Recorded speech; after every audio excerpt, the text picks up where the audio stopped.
Hey, Simon. Sorry I can't be there, but a very special Merry birthday to you. To you. That's quite enough of that, isn't it?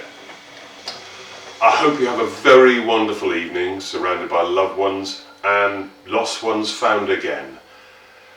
And although I was always a little worried about Mr. Slade's influence, I'm sure you can handle that. Now, Simon, I remember very little about anything these days. Very little about last month, last week, even yesterday. So it is in fact a source of much surprise to me that I have any recall about events that occurred some 30 years previous. Well, when I say remember anything, it's more of a pastiche of light, colours, mashed up faces and, plus references to many photos. Do you recognise these people?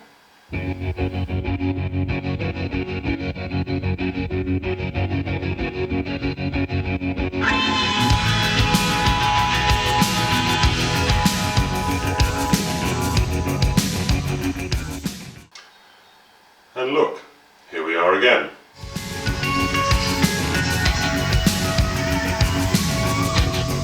Can you believe there was Morrissey?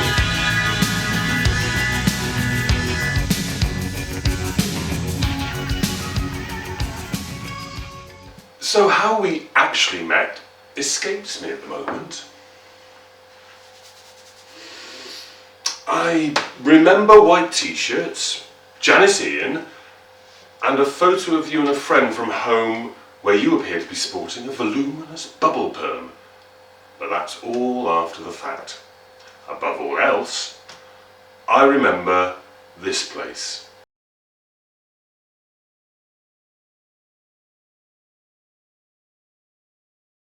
Perhaps what I recall more was a sort of warm, strange feeling more than any real or actual events.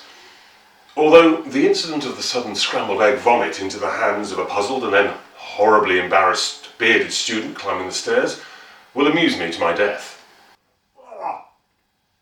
At the top of the stairs with you and Justin to watch the world go by, smoke fags and feel accepted, relaxed. Now, I suppose looking back you could call it nothing more than a deluded form of extreme indolence, but I loved it. You, me and Justin sprawled out, discussing matters of importance and being, well, a little unkind to some of the people passing by. I later found out that we were not particularly popular with certain more easily intimidated groups of people. Some even avoided the stairs completely. But hey, we were enjoying ourselves. It felt like we were up there for weeks, months maybe, from morning to afternoon, all backlit by the early autumn sunlight that flooded through the tall rectangular windows behind our heads. And then, probably only a couple of weeks after it all started, it was over. The relationship changed. Well, in the fact that you found other, more interesting things to do, and effectively got on with the business of university life. I don't know about Justin, but I know I felt rather abandoned at the time, and given the circumstances, probably just a little bit jealous. You just moved on and found other, newer things and people that were better than sitting interminably at the top of Darwin stairs.